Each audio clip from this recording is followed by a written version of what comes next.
Kalau yang asma ayatnya maupun apa itu adalah sifat tadi, maksudnya sifat tadi yang meliputi ayat tadi, meliputi asmanya dan meliputi afalnya. Sifat, tidak zat lagi. Zat ini sampai di sifatnya. Ingat nih, sifat yang mana? Sifat yang terurai tadi, yang 7 tadi. Sami', basir, kalam, kodarat, iradat. Ya, kan dinyanyikan ya ibu-ibu kan itu anak-anak. Sifat itulah yang maksudnya meliputi daripada asmanya Allah, namanya Tuhan, ayatnya Allah, ayatullah, Al-Quran, atau dan afalnya sekalian. Gitu. Jadi kita bisa tahu sekarang nih.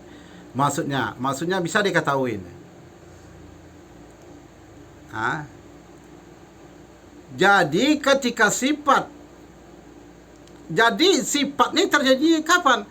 Sifatnya terjadinya ketika Allah ingat akan dirinya. Ingat nih, zat itu ingat ke dirinya, maka terjadilah sifat.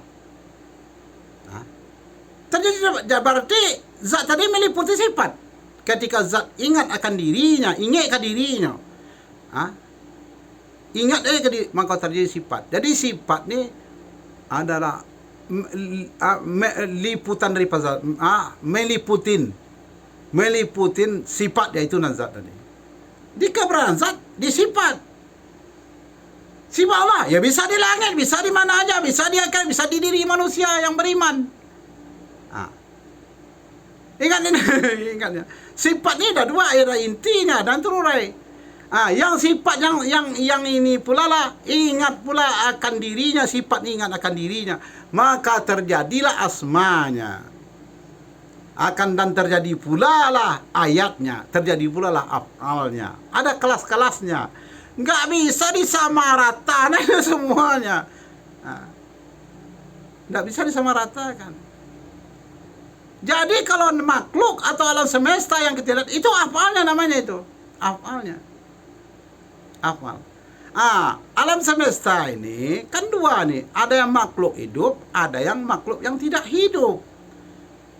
Jadi makhluk hidup nih umpamanya kayak manusia lah umpamanya. Ini kita bedah ya, kita bedah dia. Jangan disamaratakannya semuanya. Kayak misalnya binatang, ya kan, atau tumbuh-tumbuhan atau manusia aja lah kita katakan. Manusia ini terbagi dua pula ini. Yang mendapat apa tadi, liputan dari sifat ini terbagi dua. Maka ada terbagi orang yang beriman dan orang yang tidak beriman. Jangan disamakan semua. Nanti dibilang seluruh orang yang manusia ini masuk surga semuanya, apapun agamanya. Terserah Anda aja. Saya nggak membantah-bantah itu. Sebab di akhir zaman saya nggak, itu serah Anda. Nanti Anda akan ada yang meluruskannya. Siapa yang meluruskan? Kekuatan apa yang meluruskan? Itulah kekuatan langit yang melurus. Nggak kekuatan kita bertengkar. Nggak bisa. Anda keras kepala juga. Nggak bisa kayak model Anda model kiai sama kiai kamu meluruskan, nggak bisa. Yang akan meluruskan seseorang dari kesesatan, orang yang lebih tinggi derajatnya. Yang lebih tinggi derajatnya di akhir zaman adalah orang-orang langit. Kalau sesama dia penceramah, ya nggak mau dia tunduk. Nggak mau dia. Ngerti nggak? Kita bahas ya. Dia di akhir zaman. Ini akhir zaman, bukan awal zamannya. Kalau awal zaman kan Allah. Saya juga tahu itu. Yang akan meluruskan orang membenarkan Allah. Maka saya bilang ini, apa perbedaannya di awal zaman, apa akhir zaman? Nanti kita bahas. Kenapa terjadi akhir zaman? Apa yang menyebabkan? Dan di akhir zaman ini sampai kemana apa kita? Maksudnya pertanggungjawab kita dalam ibadah sampai di mana? Nanti kita jelaskan. Kita lanjutkan terus. Kita perdalam terus menerus. Kita perdalam. Atau langsung misalnya kita beribadah sekarang ini, di akhir zaman ini langsung kepada Allah. Nanti kita jelaskan. Nanti. Ini akhir zaman, beda dengan awal zaman. Bisa bilang, apa di akhir zaman masih ada Rasulullah kayak ulama, wali, syekh. Kalau di awal zaman dah pastikan ada. Ya, tapi nanti kita jelaskan. Kita jelaskan nanti. Kita jelaskan. Jadi tidak bisa, kalau di akhir zaman nih, tidak ada walaupun sehebat apa orang, dia tidak mengakui dia yang paling benar, nggak bisa. Nah, akan timbul perpecahan di kalangan umat Islam. Ini mengaku paling benar, dan sepihak lain mengaku paling benar, dan pihak ini paling benar. Ya, nanti kita bahas. Kita bahas di mana kebenaran Allah tadi. Jadi keberadaan zatnya Allah meliputin sifat. Ngerti nggak? Meliputin sifat. Sifat Allah ada di langit, ada di bumi, ada di alam barzah, ada di akhirat. Jadi meliputin sifat. Bukan meliputi alam semesta, enggak, meliputin sifat. Kita bicara meliputi sifat. Sebab sifatnya ada dua, ada inti sifat, ada yang sifat terurai. Sifat yang terurai ini yang diturunkan kepada makhluknya. Ngerti nggak? Kalau sifat inti nggak diturunkan, enggak. Enggak. Jadi sebenarnya yang diturunkan itu yang 7 tuh. Sami', basir, kalam. Kenapa kita makhluk bisa melihat? Karena ada basar namanya, melihat. Karena sifat Allah itu ada basar, maka kita melihat. Kalau nggak ada, walaupun kita punya mata, nggak bisa melihat.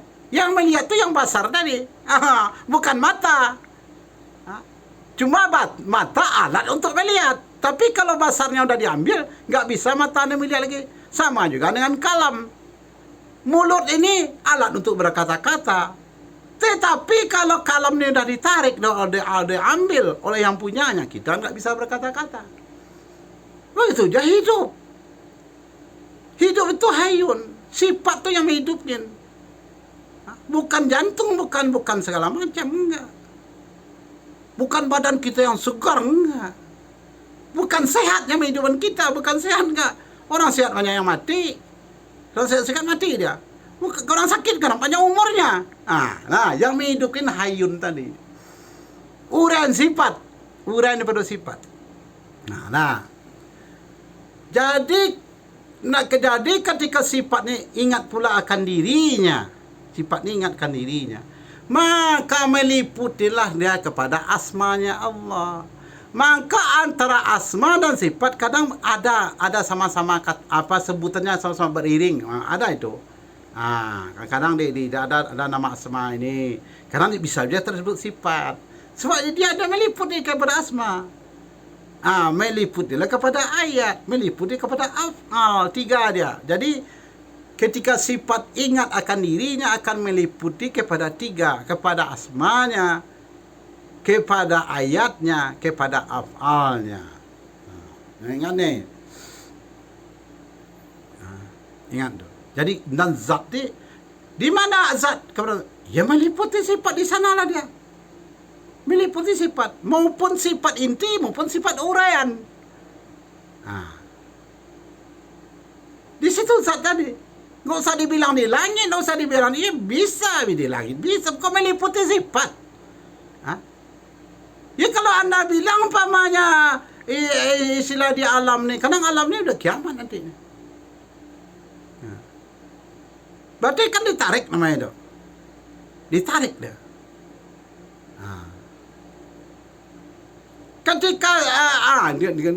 Ketika sifat uraian, kemana dia? Sifat uraian ditarik kepada intinya, nggak langsung ke zat, nggak langsung ke zatnya dah. Ngapain ke zat? Kan zat itu udah meliputi sifat, ke sifat inti dan sifat uraian. Yang kan umpamanya orang nih, umpamanya makhluk ini hidup, ya kan? Kenapa dia meninggal? Karena hayun tadi ditarik kepada sifat inti. Di sifat inti itu zat juga meliputi sifat inti. Ditarik. Ya jadi yang bisa dititipkan, bisa ditarik-tarik. Ini sifat uraian cuma. Kalau sifat inti nggak bisa dititipkan. Ngerti nggak itu? Ngerti nggak tuh? Nah, ini orang bodoh yang nyampein ya. Nyampaikan rahasia langit atau menurut orang-orang langit maksudnya. Jadi kalau alam semesta kayak makhluk hidup, ibarat tumbuh-tumbuh, itu af'alnya. Perbuatannya namanya itu, bukan Allah yang berwujud. Itu enggak, perbuatannya itu dari sifat tadi. Dari sifatnya, bukan zat langsung, enggak lagi. Zatnya cuma meliputi sifat. Jadi ini sifat ketika ingat pada dirinya, maka terjadi yang tiga. Dia meliputi yang tiga, meliputi asmanya, meliputi daripada ayatnya, meliputi daripada af'alnya, dari sampai sifat. Ini saya bilang, apa bedanya orang yang beriman yang tidak beriman? Ini saya tambah dikit nih, keluar jalur kita dikit. Maka dibilang enggak semua orang yang masuk surga, enggak. Kalau ada yang ngomong, ya terserah Anda. Menurut pendapatnya begitu, biarin. Kalau menurut disalangin, enggak semua. Yang akan masuk surga, ini yang jelas, ini kita bahas. Kalau menurut rahasia langit, surga ini berapa nanti? Kalau menurut pengajian kan banyak, ada surga ini, ada surga ini, ada segala macam, boleh. Saya angkat tangan. Kalau Anda hebat di pengajian, saya angkat tangan. Sebab antara pengajian rahasia ini, kalau di akhir zaman sejalan. Walaupun ada perbedaan, sejalan. Kalau di awal zaman, rahasia belum dibongkar. Rahasia langit itu belum dibongkar di awal, karena masih ada rasulnya. Pengajian tok jangan yang adanya, yang disampaikan Nabi Muhammad, juga sahabat, segala macam. Di akhir zaman inilah, maka rahasia langit akan dibongkar. Jadi pengajian tetap jalan, rahasia harus dibongkar. Boleh tahu yang sebenarnya, itu maksudnya. Boleh tahu yang sebenarnya.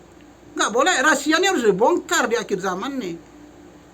Kalau enggak, setiap orang ini berpecah belah umat Islam. Ini dia mengaku paling benar, ini segala macam, ini segala macam. Orang yang beriman itu ada ruhnya, itu tandanya. Orang kalau memilih ruh itu, dia itu tanda orang beriman. Lengkap dia, ada ruh, ada nyawa, ada akal, ada nafsu, ada jasad, 5, sempurna dia. Ada ruh, maka orang beriman itu lengkap dia. Ada ruhnya, ada nyawanya, ada akal, ada nafsunya, dan ada tubuhnya. Itu orang beriman. Itu yang katakan orang beriman. Maka orang beriman harus mendirikan 5 solat yang 5 waktu solat wajib. Alif lam ha mim dal. Itu alif lam ha mim dal. Kita bahas, kita bongkar semua nanti. Kita bongkar menurut rahasia langit yang kamu bongkar. Pengajian tetap jalan. Orang bodoh yakin tak punya? Ya, saya yakin pengen. Pengajian ini kan dari Nabi Muhammad juga asalnya, dari Allah ke Nabi Muhammad. Ya, sama kayak siapa jadi situ. Yang rahasianya juga dari Allah ke Nabi Muhammad, dia sejalan. Cuman rahasia ini dibongkarnya di akhir zaman. Boleh Anda ketahui dikit. Enggak di awal zaman dibongkar, enggak di awal zaman. Ngerti nggak Anda? Di akhir zaman dibongkarnya. Nanti kita bahas bahaya akhir zaman tuh. Kenapa terjadi akhir zaman di zaman kenabian Nabi Muhammad SAW? Apa hal-hal yang akan terjadi menurut rahasia langit? Menurut pengajian. Saya tidak membahas. Saya bukan ahli di pengajian. Saya orang goblok, bodoh di pengajian. Cuma rahasia langit. Jadi orang yang kalau cuma ada nyawa, ada akal, ada nafsu, ada tubuhnya, berarti kan nggak sempurna. Berarti dia ini tidak orang beriman, nggak ada ruhnya. Jadi orang ini menandai beriman, tidak beriman, ruh tandanya. Ngerti nggak saudara-saudaraku? Jadi apa bedanya kita orang beriman sama orang kafir? Orang kafir tidak ada ruhnya. Kalau ada ruhnya, berarti dia beriman. Beriman dia kepada Nabi Muhammad SAW. Iman dia tidak cukup yakin kepada Allah aja, nggak cukup. Iman ini rukun iman 6. Harus yakin pula kepada Nabi dan Rasul. Tidak boleh kita ingkar kepada salah satu Nabi. Kan Anda kan tahu rukun iman 6. Harus yakin, percaya kepada yang 6. Nggak bisa ditinggalkan salah satu. Kalau tinggal satu, nggak beriman, cacat jadinya. Jadi beda orang beriman dengan orang tidak beriman. Ruhnya bedanya. Nah, kita kaji pula. Ruh nih.